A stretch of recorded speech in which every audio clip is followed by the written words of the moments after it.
Bismillah ar-Rahman ar-Rahim. In the name of God, the compassionate, the merciful, Madam President, honorable members, Your Excellencies, thank you all, and it is an honor, as always, to be here to address the European Parliament.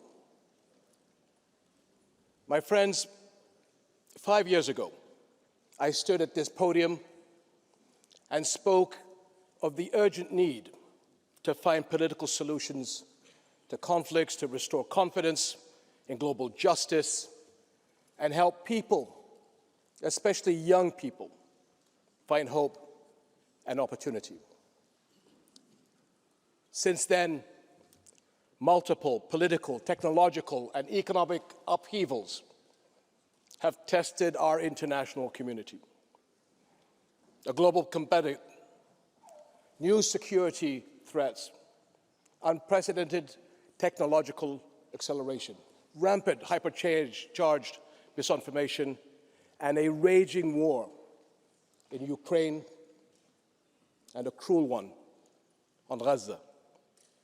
And now the attacks on Iran, which threaten a dangerous escalation of tensions in my region and beyond. We are living through wave after wave of disruption without pause. It is no wonder our world feels untethered, like it has lost its moral gravity. Rules are unraveling, truth shifts by the hour, hatred and division thrive, and moderation and universal values are losing ground to ideological extremes. In the chaos, we risk forgetting who we are and what we stand for. But it is precisely at these junctures of history that we must recommit to our values. Because when the world loses its moral bearings, we lose our shared sense of right and wrong, of what is just and what is cruel. And when that happens, conflict is never far behind. History teaches us that wars are rarely just about territory. They are battles over worldviews, over which ideas and ideals will shape our future. And Europe understands that. After World War II, it made a choice to rebuild not just its cities, but its founding pillars. The people of Europe were determined to leave the past in the past and build a new era of peace. They chose human dignity over domination, values over vengeance, law over might, cooperation over conflict. In the wake of war, Europe realized that real security does not lie in the strength of armies, but in the strength of shared values. And that peace imposed by force or fear would never last. Equally, you chose to recognize that what you had in common was far greater than what set you apart. Today, so must our global community. We know that disputes and differences are a human reality, that the challenges we face will only get more complex, and that disruptions are the hallmark of our age. But it's how we handle them and the values we anchor ourselves to that count. Throughout Arab and European history, respect, responsibility, goodwill, and good faith have guided collaborations that led to our mutual good. And they can guide our response to today's challenges as well. Speaking from this podium, and many others in the last 2 decades, I have sought to shed light on the values we share, many rooted in our different faiths, Islam, Christianity, Judaism. The values of compassion, justice, and equality, the moral teachings passed to us over generations that call on us to love our neighbors, to protect children and the innocent, to aid the poor and injured, to care for God's earth, and more.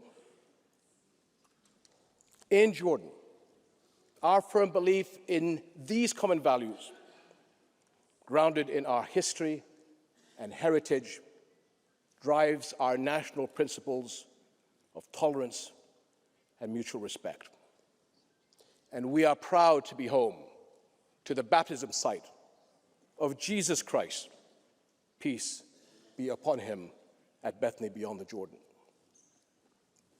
Our Muslim country is home to a historic Christian community, and all our citizens share in building our nation. The same call to goodwill lies behind the Hashemite custodianship of Muslim and Christian holy sites in Jerusalem.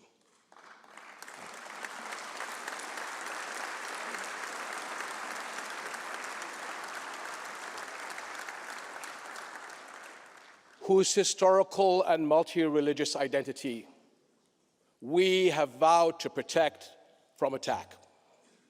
Indeed, our commitment echoes a promise to the people of Jerusalem made many centuries ago.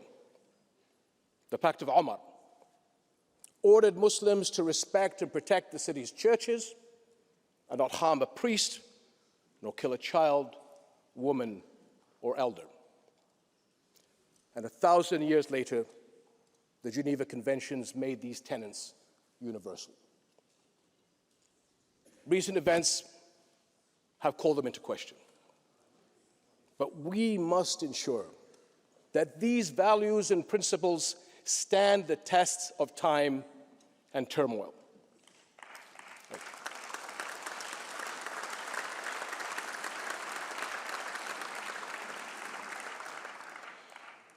My friends, when I was last in this hall, I shared my conviction that there is always a better version of us around every corner. 80 years ago, you turned that corner. You chose a better Europe. And for the longest time, the choices you made helped shape a more stable, principled world. Today, that world is in moral decline. A shameful version of our humanity is unfolding before our eyes in real time, and our global values are unraveling at a shocking pace with devastating consequences. Nowhere is that clearer than in Gaza.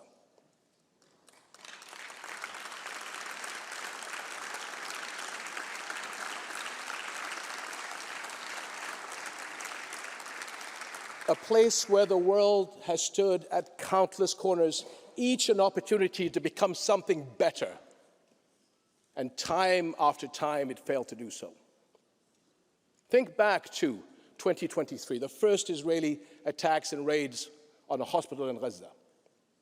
This sparked global shock and outrage. Since then, the World Health Organization has documented nearly 700 attacks on Gaza's healthcare facilities. How is it that what was considered an atrocity just 20 months ago is now so commonplace it barely registers?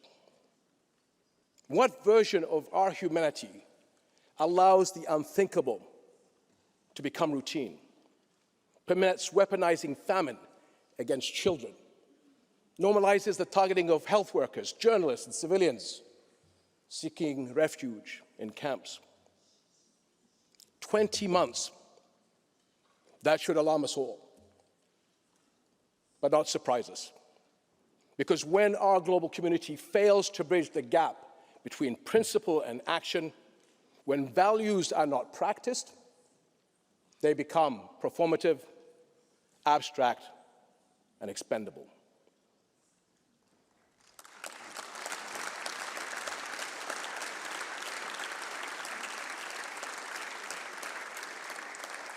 We are at another defining crossroad in our history, one that demands a choice: power or principle, the rule of law or the rule of force, decline or renewal, because that is what's at stake for everyone. This is not just about Gaza, and it is not just another political moment. It is a struggle over who we are as a global community and who we will become. This year is likely to be a time of pivotal decisions for our entire world. Europe's leadership will be vital in choosing the right course, and you can count on Jordan as your staunch partner.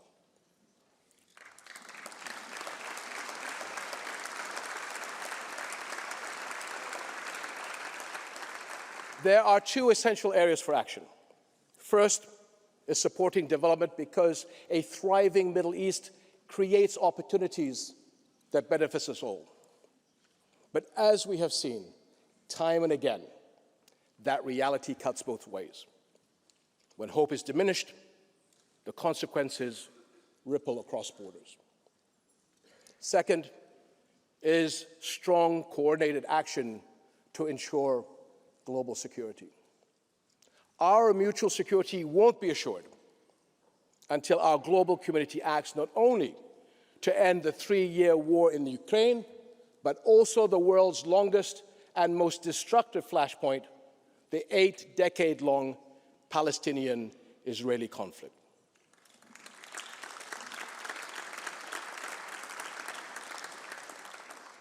Because, my friends, Palestinians, like all people, deserve the right to freedom, sovereignty, and, yes, statehood.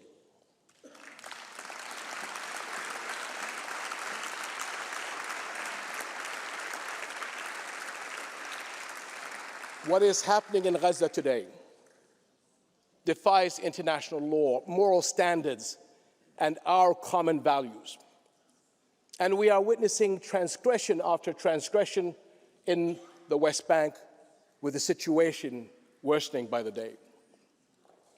If our global community fails to act decisively, we become complicit in rewriting what it means to be human. Because if Israeli bulldozers continue to illegally demolish Palestinian homes, olive groves, and infrastructure, so too will they flatten the guardrails that define moral conduct. And now, with Israel's expansion of its offensive to include Iran, there is no telling where the boundaries of this battleground will end. And that, my friends, is a threat to people everywhere.